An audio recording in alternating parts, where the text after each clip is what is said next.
Hi, and welcome to LuxCitizenship's webinar on applying for Luxembourg Dual Citizenship. Thank you for joining us today. We're ready to get started. My name is Lauren, and I'm an associate here at LuxCitizenship. I help with the back-end operations and getting everyone's citizenship applications processed. I'll be here to moderate today, so if you have any questions, please use the chat function of Zoom, and I'll make sure to get you an answer to your question. We'll have a general Q&A session after the presentation. So without further ado, I would like to turn things over to Daniel, who will be our speaker today. Daniel studied European business law at ESCE Business School in Paris, and he also studied international studies at Loyola University of Chicago. He has previously worked extensively with the governments of Luxembourg, Belgium, and other European Union countries on intercultural exchange programs, business investment between the two continents. Daniel recovered his Luxembourg citizenship in 2014 and founded LuxCitizenship in 2016. To date, Daniel and LuxCitizenship have helped hundreds of families in recovering their Luxembourg citizenships.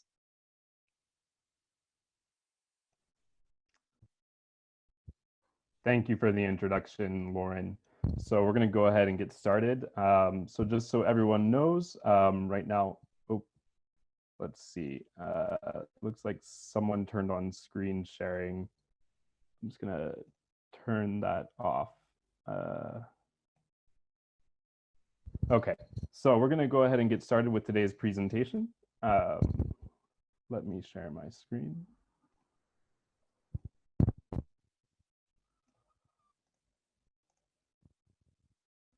All right, so here's our presentation. Thanks everyone for joining. I'm going to go ahead and get started.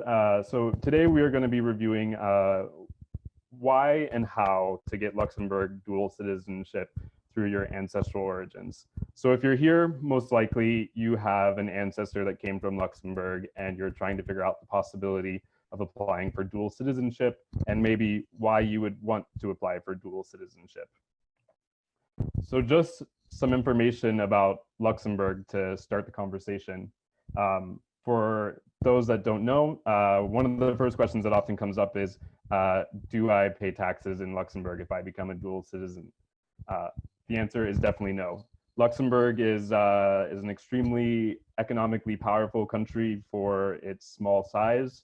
It is nominally the country with the highest income per person.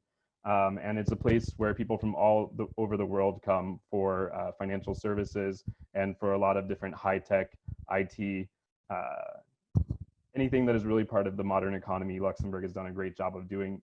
There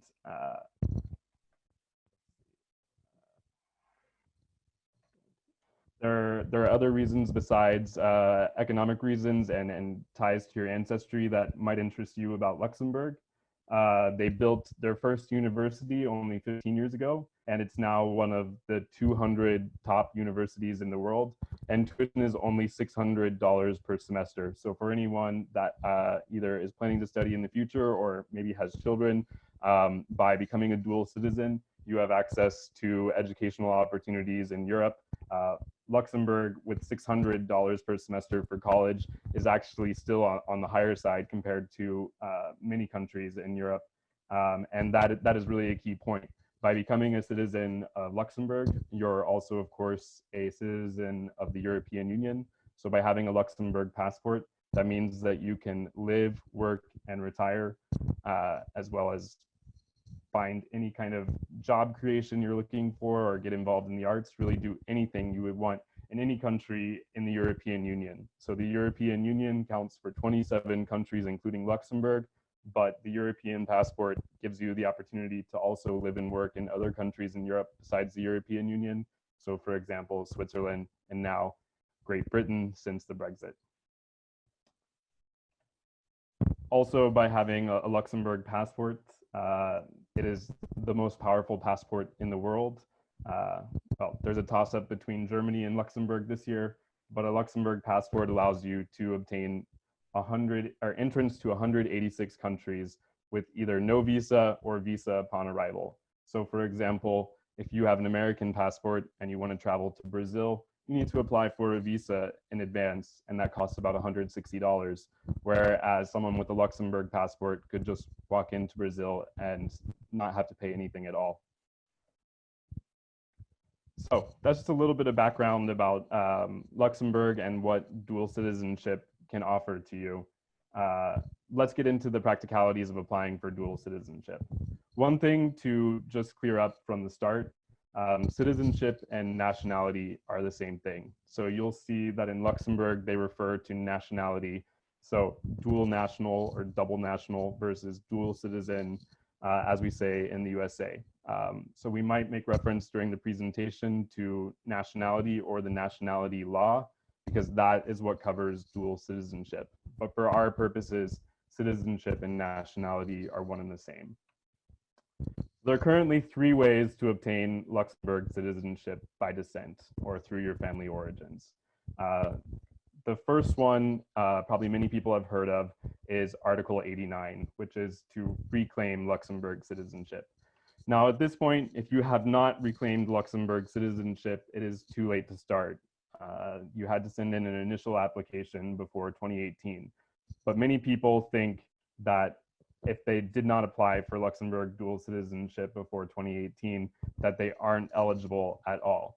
Now, if you are one of the people that have contacted us because they have the initial certificate, we have lots of services that we can provide around recovering Luxembourg dual citizenship, which has a deadline at the end of this year.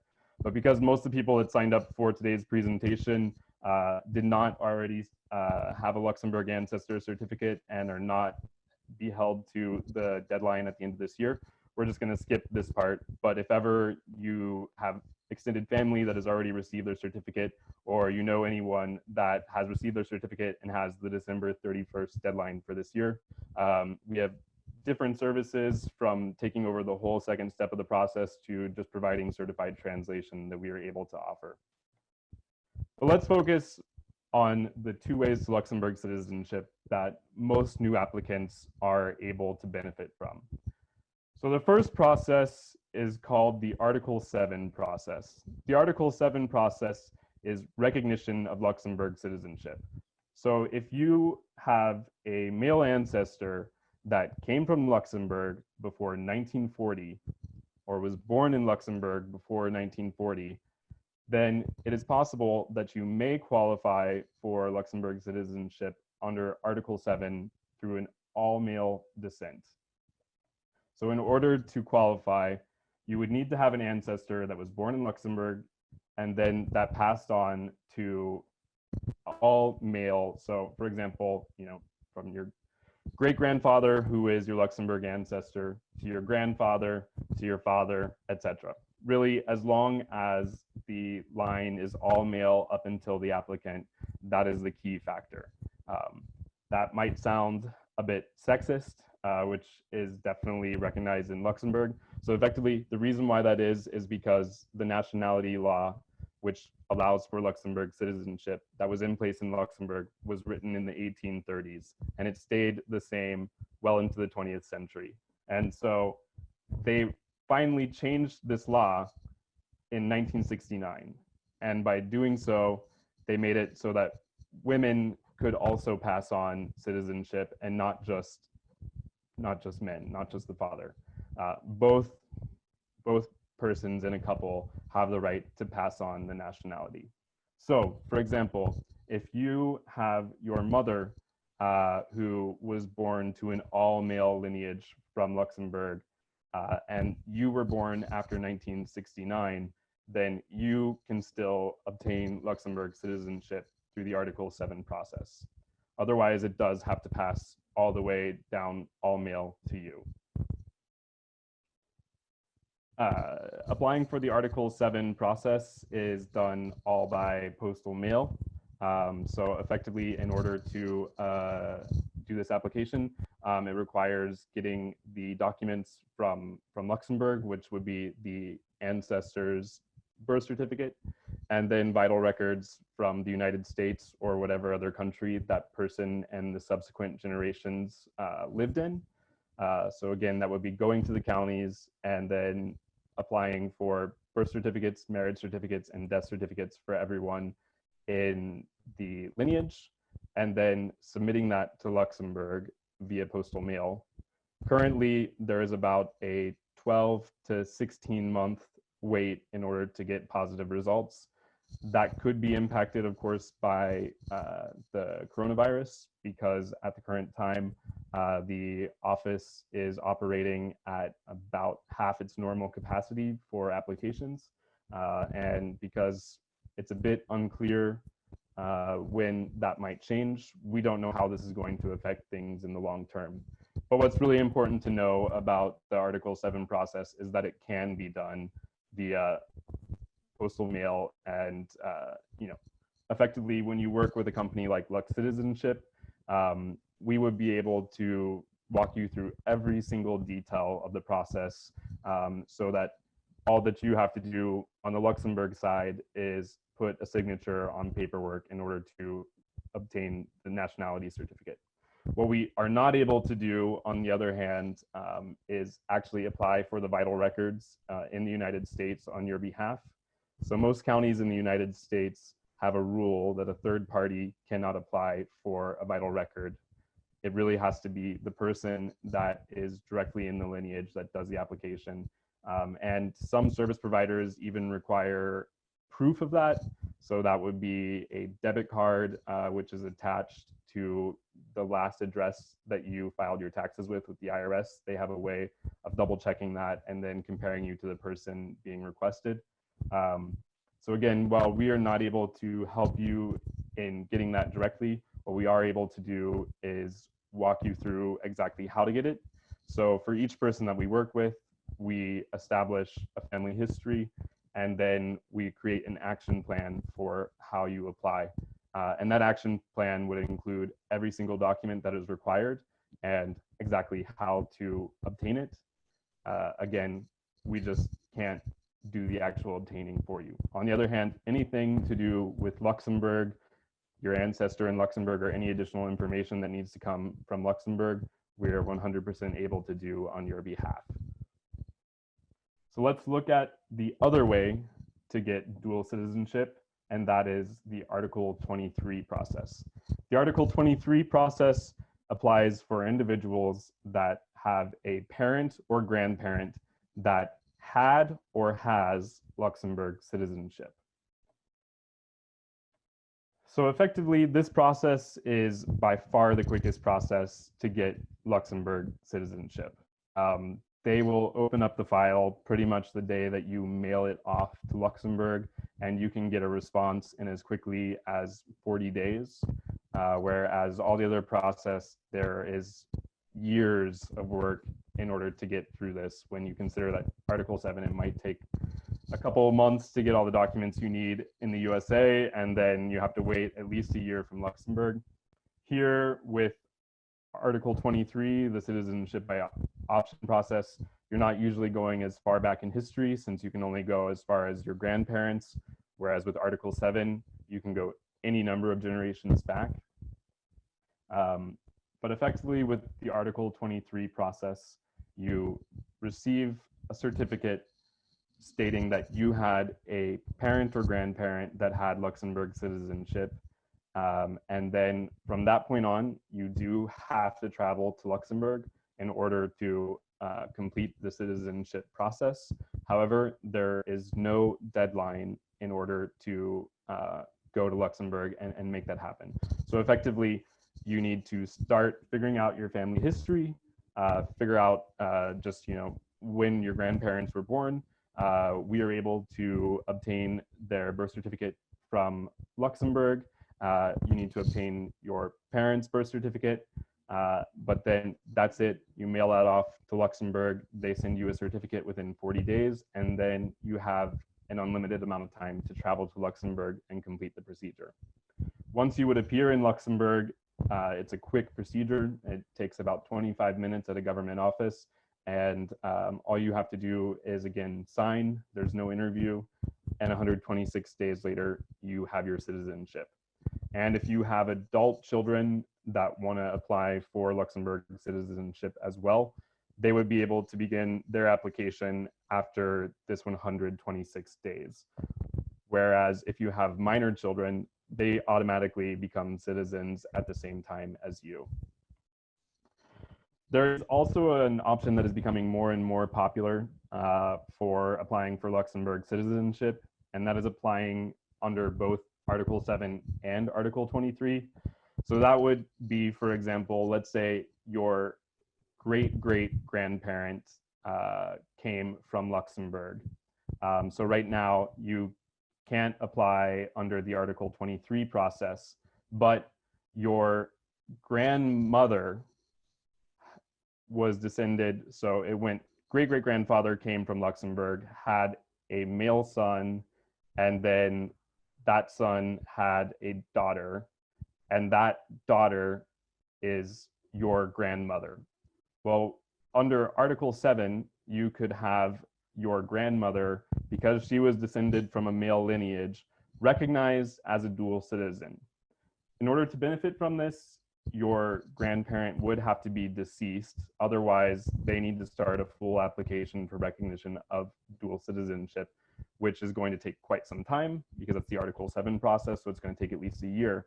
However, if they are already passed away, then they will process that recognition of their citizenship in the same time frame as the Article 23 process. So you get a certificate within about approximately 40 days stating that your grandparent, even though they had never been previously recognized as a citizen, was a citizen of Luxembourg, and you have the right to derive citizenship benefits from that. And so again, this allows you to look further back in your family history, but then to cut down on the total processing time. However, you do eventually have to still travel to Luxembourg in order to complete the citizenship process.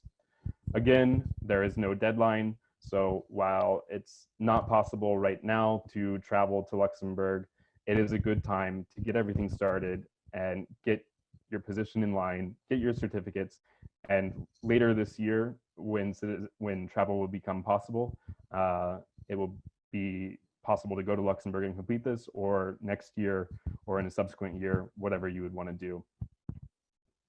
In addition to Ancestry citizenship from Luxembourg, we are also part of the CitizenshipEU Network, which helps people to trace back their ancestry and look at the options for dual citizenship in all the countries in Europe where it's possible to look at ancestry citizenship. So countries where it's possible include Italy, Spain, Greece, Ireland, Poland, Hungary, and to a lesser extent, Slovakia, Slovenia, Portugal, Germany, and the Czech Republic. The number of generations that you can go back for each of those countries is usually shorter than Luxembourg. Luxembourg, again, at least for the Article 7 process, there's no limit on how many generations you can go back. Whereas most other countries, you're looking at 3 to 4 generations back. But that's something that we can always discuss with you on a one-off basis and look at what are the options that are possible. So that is it for the initial part of the presentation. If you've already been to our website to sign up here, you probably know how to get in touch with us, but the information again is listed here. Again, you can check all this information at LuxCitizenship.com. And with that, what I'd like to do is to turn it over to any questions that anyone may have.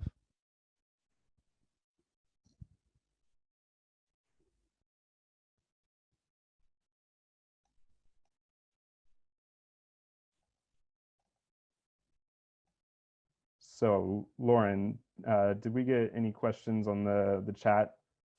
So far, we have not gotten any questions through the chat, but to any of you that are currently watching the webinar, if you would like to leave a note, we can unmute your microphone so you'll be able to talk in person between me and Daniel. To do that, if you're not familiar with Zoom, in your bottom bar, you should see a little chat bubble with 3 dots in it that says chat below it. If you press on that, it'll open up with the option for you to type in any questions that you have. Awesome. So we did get some questions. From Sue, we got a question about adoption as they have an adopted daughter. I can unmute your microphone as well, Sue, if you would directly like to talk with us to state your question.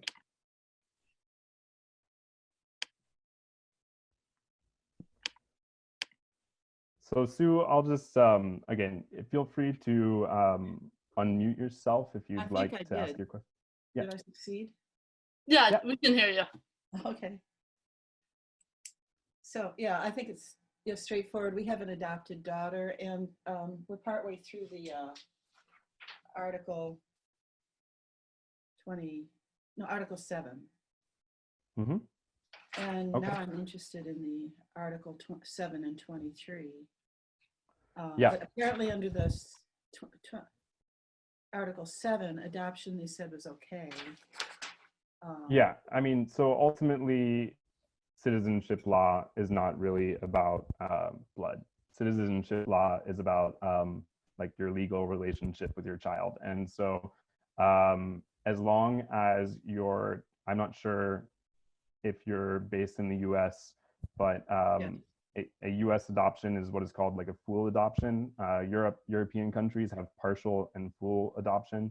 But if we're talking about US adoption, it's only full adoption, in which case that is, there's no legal difference between a genetic child and an adopted child.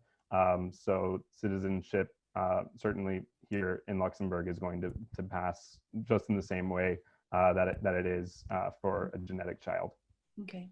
And if we've gotten through the first phase of 7. No.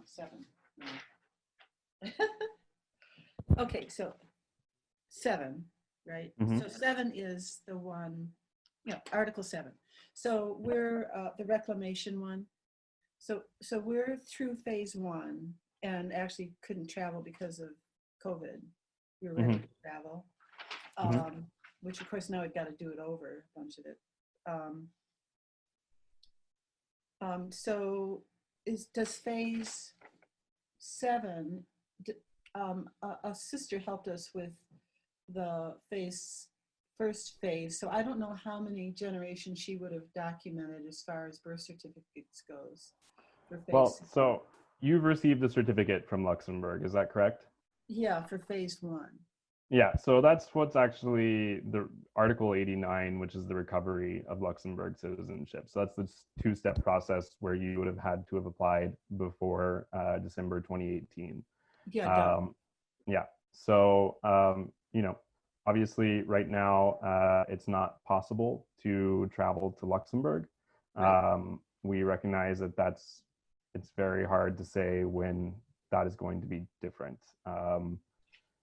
We are looking into ways, for example, with the people that we work with, we usually are able to figure out ways where we could look at the other citizenship processes if ever it's not possible to go to Luxembourg before the end of the year.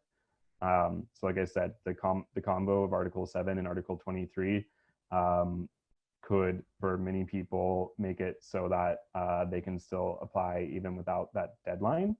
But I think it's a little bit early to say right now because, the way that the world is going is changing so quickly. And there's still more than 6 months. But we are having a realistic conversation here about how to look at this. But what I would say is, right now, there's the possibility that things will change and it'll be possible to travel to Luxembourg, in which case that's something that we could definitely help you with to navigate any of the complexities here.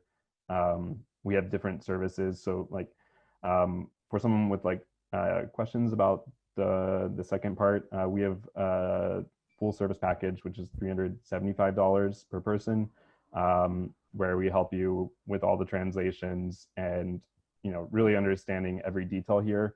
And I think where that's really valuable right now is everyone that works with us on Article 2, like we're sending out right now twice a week emails with the latest regulatory updates about travel and what have you. So by working with us, you get access to that information. I sure hope that at some point things will calm down a little bit so we don't need to send 2 emails a week. But right now there's just so much information to stay abreast of. But that's the, the way that we like to work with people is like, we realize that this matters a lot to you, but it's a very confusing time, and we want to be there and be as much help as possible. Is there a difference between Article 7 and Article 23 as far as the documentation of the generations? Well, it's just who is eligible, really. I mean, the documentation is always the same, which is birth, marriage, and death certificates. Obviously, there's a slightly different process. But, if you already have your Luxembourg ancestor certificate, that means that you don't qualify for Article 7. Like, you don't get a say in it yourself. Like, they would have already assessed that. And if you already got a certificate, that means that you don't qualify. So again, like, you're really looking at the Article 89 process, which still is going to require you to travel.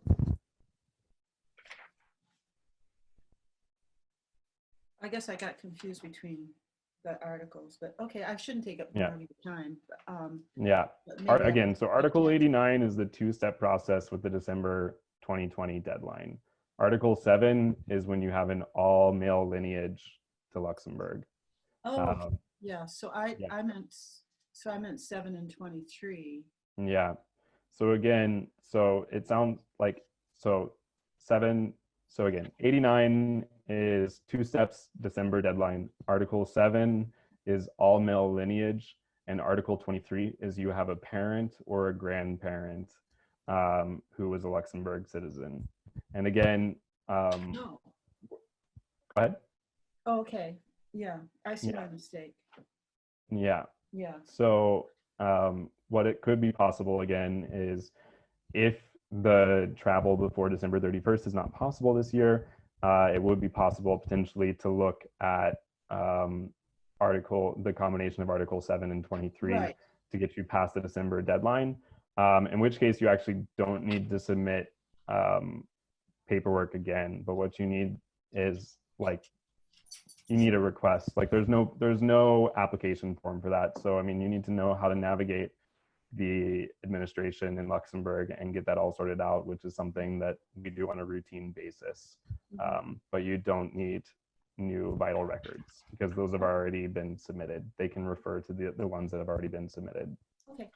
And your email is info@luxembourgcitizenship.com. It's info@LuxCitizenship.com. So not the full word Luxembourg. Oh, I'm sorry. Okay. Yeah, LuxCitizenship.com. But you should have gotten an email from us in order to be here. So hopefully it's in your inbox. Okay, good.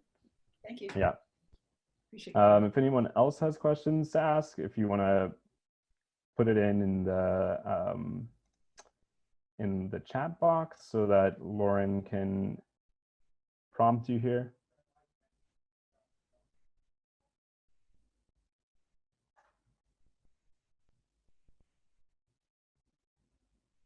All right. If Let's go for any questions from anyone.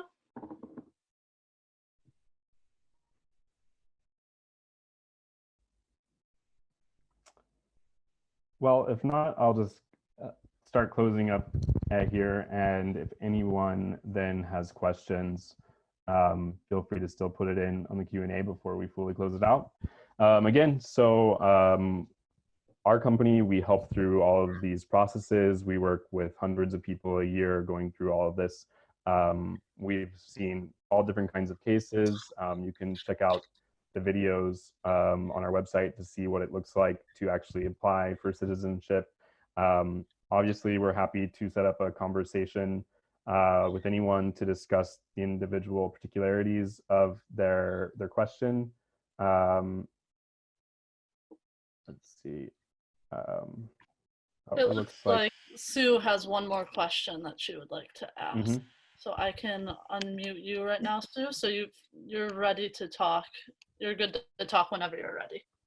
Well, I didn't mean to take up more time. I just thought you could answer me later. But I was just wondering if we could do the 375 now, then if it doesn't work out for the Article 89 and we have to go to the 720 something,